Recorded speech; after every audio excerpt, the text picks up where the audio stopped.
Hi అండి అందరికీ. నేను ఈరోజు పెసరపప్పు మెంతి కూర ఎలా చేయాలో చూపిస్తున్నా. నేనైతే రెగ్యులర్గా ఇదే ప్రాసెస్లో చేస్తుంటా, బాగుంటుందని చెప్పి నేనైతే ఈ వీడియో చేశాను. ముందుగా నేను ఒక కట్ట మెంతి కూర తెంపేసుకొని నీట్గా కడిగేసుకుంటున్నా. ఈ విధంగా మొత్తం నీట్గా కడిగేసుకున్న తర్వాత ఇందుకోసం నేను 1 కప్పు పెసరపప్పు అయితే తీసుకున్నాం. 1 కప్పు పెసరపప్పు కడిగేసుకొని నీట్గా కడిగేసుకొని కొద్దిసేపు అయితే నానబెట్టుకుంటున్నా. ఎక్కువసేపు ఏమో అవసరం లేదండి, ఎందుకంటే ఇది తొందర నానిపోతుంది కాబట్టి మనం ఆనియన్ ఫ్రై చేసుకున్న లోపు ఇదైతే నానిపోతుంది. పెసరపప్పు 10 మినిట్స్ అలా, 5 to 10 మినిట్స్. నేనైతే 2 ఆనియన్స్ తీసేసుకొని కట్ చేసుకున్నా. ఆనియన్ అయితే కొద్దిసేపు ఫ్రై చేసుకుంటున్నా ఆయిల్లో. ఇందులోనే కొద్దిగా సాల్ట్ వేసుకొని ఫ్రై చేసుకోవడం వల్ల తొందరగా ఫ్రై అవుతుందని చెప్పి కొద్దిగా సాల్ట్ వేసుకొని ఫ్రై చేసుకున్నా. ఇందులోనే కొద్దిగా జీరా వేస్తున్నా.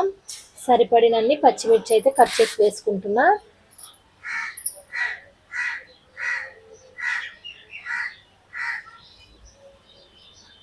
ఇది కొద్దిగా ఆయిల్లో మగ్గనిచ్చే వరకు ఇలా కప్పించుకున్న తర్వాత ఈ విధంగా అయ్యాక కొద్దిగా అల్లం పేస్ట్ అయితే వేసాను.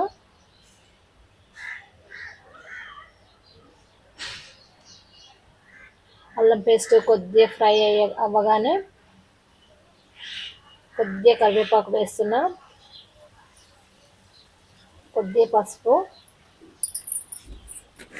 మొత్తం కలిసి ఆయిల్లో కొద్దిసేపు ఫ్రై చేసుకున్న తర్వాత కొద్దిగా ఫ్రై అవ్వగానే ఒక చిన్నవి 2 టమాటోస్ అయితే కట్ చేసి వేసుకున్నా.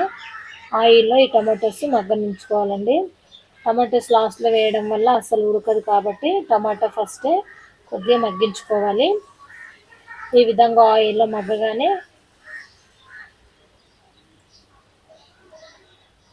మనము నానబెట్టుకున్న పెసరపప్పు వేసేస్తున్నాం. పెసరపప్పు నానబెట్టుకోవడానికి అయితే ఎక్కువ వాటర్ వేసుకోవద్దండి, కొన్ని వాటర్ వేసుకొని నానబెట్టుకొని అవే ఇందులో వేసేస్తే ఆ వాటర్కే ఉడికిపోతుందండి.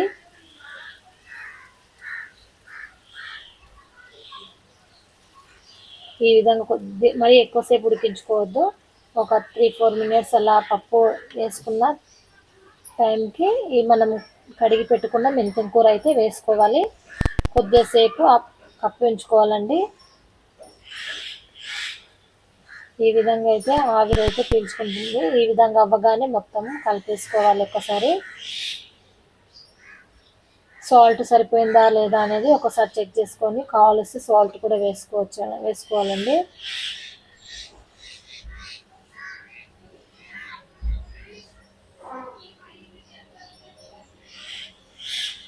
ఈ విధంగా ఉడికిపోతుందండి, మొత్తం వాటర్ అంతా పీల్చేసుకుంటుంది.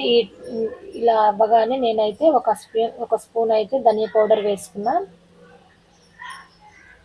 మెంతి కూర పెసరపప్పు అయితే కొద్దిగా లూజ్గా చేసుకోవడం వల్ల అంత బాగోదు కాబట్టి ఈ విధంగా చేసుకుంటే బాగుంటుంది. నేనైతే ఎప్పుడు ఇదే విధంగా చేస్తుంటా. లాస్ట్లో అయితే కొద్దిగా ధనియా పౌడర్ వేసుకొని కొత్తిమీర ఉంటే కొత్తిమీర వేసుకొని ఈ విధంగా అవ్వగానే స్టవ్ ఆఫ్ చేసుకోవాలండి, అంతే. నేనైతే ఎప్పుడు ఇదే ప్రాసెస్లో చేస్తుంటా కాబట్టి ఈ వీడియో అయితే మీతో షేర్ చేసుకున్నా. థ్యాంక్ యూ అండి. ఎవరైనా నా ఛానల్ని సబ్స్క్రైబ్ చేసుకోకపోతే సబ్స్క్రైబ్ చేసుకోండి. నేను పెట్టే వీడియోస్ మీకు రెగ్యులర్గా వస్తుంటాయి.